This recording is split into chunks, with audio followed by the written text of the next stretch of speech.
Hello students, good morning. आज अपन exercise करते हैं 15 इंट्रोडक्शन टू ग्राफ। आपकी ये एक्सरसाइज थोड़ा उल्टा दे रखी है। जो 15.2 थी वो आपकी पहले आनी चाहिए थी और जो 15.1 है ये बाद में आनी चाहिए थी, लेकिन आपके 15.1 पहले है, जो क्या है बार ग्राफ। बार ग्राफ और लाइन ग्राफ दोनों है इसके अंदर,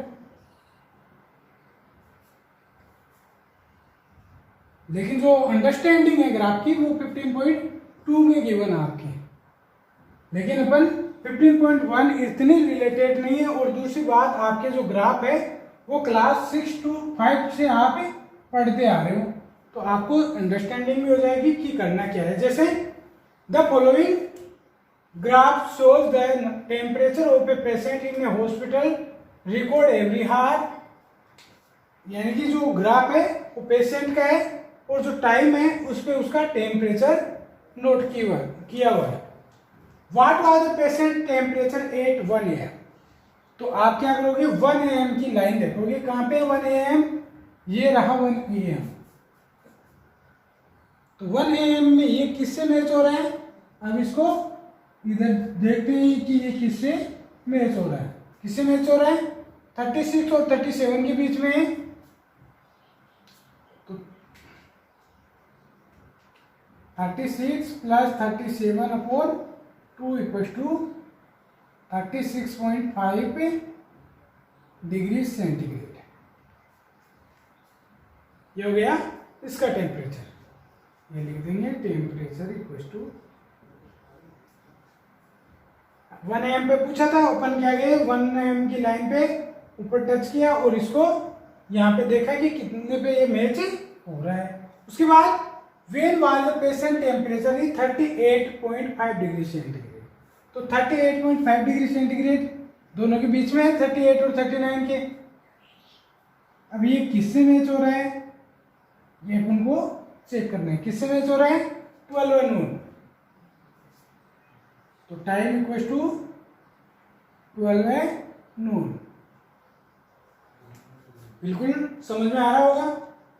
नेक्स्ट है the patient temperature was the same 2 times. यानी जो पेशेंट का टेम्परेचर है वो 2 टाइम पे सेम था। यहाँ पे इंक्रीज हो गया, फिर इंक्रीज, फिर डिक्रीज, फिर यहाँ पे, और यहाँ दोनों देखो, दोनों क्या आ रहे हैं? एकदम से सेम पॉइंट पे आ रहे हैं, बराबर पे आ रहे हैं। तो दोनों पे सेम है। तो इसमें बोला है कि व्हाट वर दीज 2 टाइम्स। ये टाइम कौन कौन से थे? कौन कौन से थे?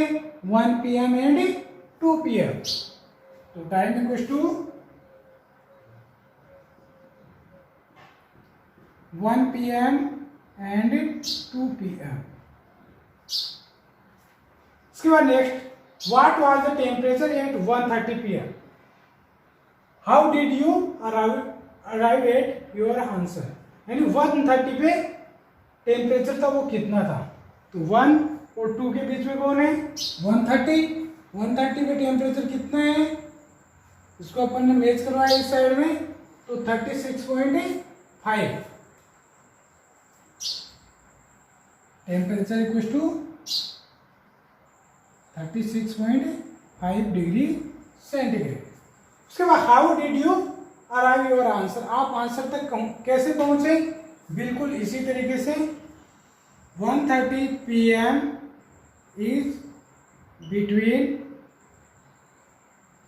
1 PM and 2 PM.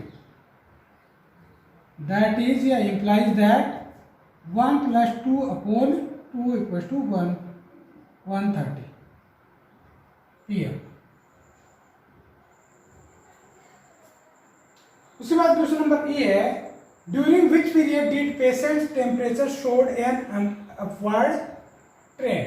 यानी कि टेम्परेचर था वो कौन कौन से टाइम पे उसका अपवर्ड में गया था। तो सबसे पहले तो 9 से 10 पे ऊपर चढ़ा था, 9 AM टू 10 AM, और दूसरा 10 AM टू 11 AM, और एक है 2 से 3, वो ये भी ऊपर है। तो 2 AM टू 3 3 AM। ये हो गया आपका क्वेश्चन नंबर फर्स्ट।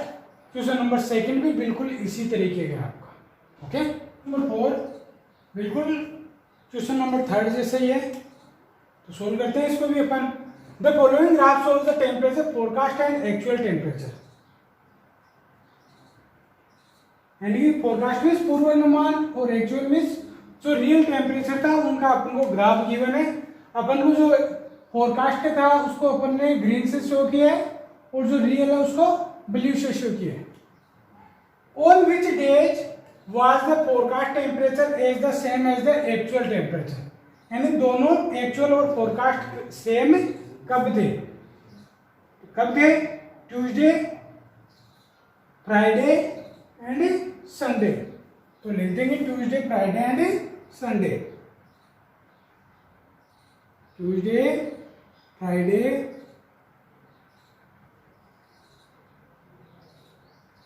यानी जब दोनों क्या थे? एक ही पॉइंट पे थे। ट्यूसडे, फ्राइडे को भी दोनों एक पॉइंट पे और संडे को भी एक ही पॉइंट। सेकेंड है what was the maximum forecast temperature during the week. तो मैक्सिमम फोरकास्ट यानी मैक्सिमम पूर्वानुमान टेम्परेचर संडे को है, कितना है? 35। तो लिख लेंगे Sunday 35 degree centigrade. What was the minimum actual वाला मिनिमम कब है? थर्सडे को, कितना है? 15।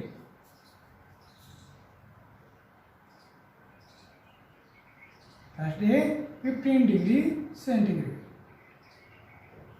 उसके बाद on which day did the actual temperature differ the most from the forecast temperature. यानी कि मैक्सिमम डिफरेंस कब है?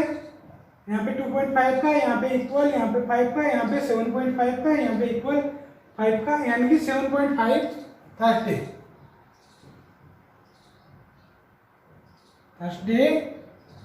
7.5 डिग्री सेंटीग्रेड। ये हो गया अपना क्वेश्चन नंबर 4। अब अपना क्वेश्चन नंबर 6 15.1 का। 5 और 6 दोनों सेम है। जो 7 है वो as a question number first की तरह है।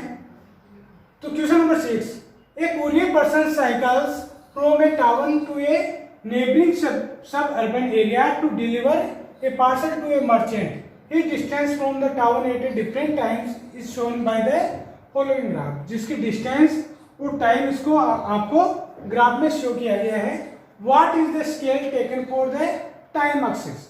एंड टाइम एक्सिस पे जो स्केल लिया है, आपने जो माना है, मैंने जो माना है, बुक ने जो माना है, डिफरेंट हो सकता है। लेकिन एग्जाम में है तो आपको जो बुक एग्जाम पेपर में दिया गया है वही आपको लिखना है। और या आप स्ट्रेस की वजह से इसको कम या अधिक कर सकते हो। जैसे मैंने किया है टाइम स्केल, टाइम एक्सिस पे स्केल देखो 8 और 9 के बीच में कितने बॉक्स लिए मैंने? 1 बॉक्स, 2 बॉक्स, 3 बॉक्स। कितने बॉक्स लिए? 3। तो स्केल क्या हो गया मेरा? स्केल ऑन एक्स एक्सिस या टाइम एक्सिस बोला है तो टाइम एक्सिस लिख दूंगा मैं। Time axis equal to 3 unit. कितना? 3 यूनिट। उसके बाद how much time did the person take for the travel करने के लिए उसको टोटल कितना टाइम स्पेंड किया। तो टोटल टाइम कितना है? 22 आवर्स। नहीं, टोटल टाइम पूछा है ना, टोटल टाइम। तो टाइम तो इधर है, तो 8 से शुरू किया, 9, 10, 11 एंड 11 एंड हाफ, क्योंकि ये दोनों के मिड में है। तो यहाँ पे था 11 एंड हाफ। तो 11:30 में से अपन ने माइनस किया 8, तो 3:30 आवर। 3 घंटे 30 मिनट टोटल उसने टाइम टेकन किया। How far is the place of the merchant from town. तो टाउन की डिस्टेंस है वो टोटल कितनी है? 22 kilometre. Distance 22 kilometre. Did the person stop on his way. क्या व्यक्ति ने अपने जो वे था उसमें कहीं रेस्ट किया है? बिल्कुल किया है, क्योंकि देखो जो 10 और 10:30 है, यहाँ पे 10:30, इसके बीच में उसने कोई डिस्टेंस कवर नहीं की। वो 16 पे यहाँ पे था और 16 पे यहाँ पे, तो इसने कोई डिस्टेंस नहीं की। यस, द पर्सन, नीचे लिख रहा हूं मैं, person did not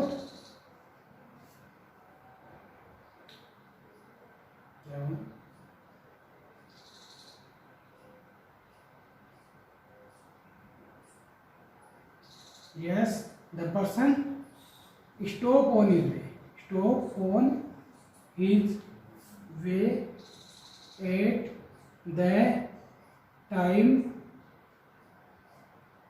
10 to 10:30, 10 a.m. to 10:30 a.m.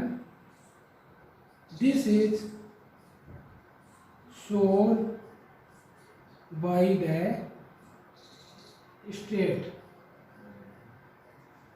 State graph. इसको किसे दिखाया गया है? स्टेट ग्राफ से शो किया गया है। उसके बाद में question number E, during which period did he ride fastest, कौन से टाइम में वो सबसे स्पीड चला? 8 और 9 के बीच में उसने 10 किलोमीटर की, 1 घंटे में 10 किलोमीटर डिस्टेंस कवर की। और उसके बाद 9 और 10 के बीच में 10 से 16 6 किलोमीटर, और यहाँ पे भी 6 किलोमीटर। तो उसने 8 और 9 × 12, यहाँ लिख देंगे period equal to 8 to 9 AM या 8 AM to 9 AM। इस तरीके से आप क्वेश्चन नंबर 6 कर सकते हो, 5 कर सकते हो, और जो 15.1 है एक्सरसाइज वो कंप्लीट कर सकते हो। Okay, thank you.